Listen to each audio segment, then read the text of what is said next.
Sir NTR గారుకి Lakshmi Parvathi గారు steroids ఇచ్చేసి ఈమె చేశారనేది ఈమె మీద ఆరోపణ. మొగుడిని వదిలేసి ఈమె వచ్చినావో ఈమె తీసుకొచ్చి పిచ్చివాడు మాక రాజు, నువ్వు ఎందుకు వచ్చావో అర్థమైంది. నువ్వు పిచ్చివాడు వాగితే నీకే నష్టం. మీ ఇంట్లో ఆడవాళ్ళు లేరా?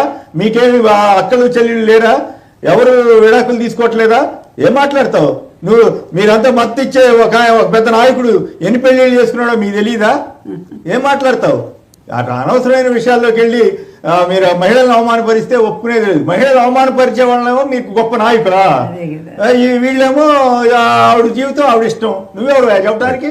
అక్కడ దాన్ని తీసుకొచ్చి ఇక్కడ ఈ వేశ్యలకు రాజధానిగా మారిన ఈ అమరావతిని అట్లా అంటాం బాగోదేమో మళ్ళీ మీ మీద పడతారు. ఆంధ్రప్రదేశ్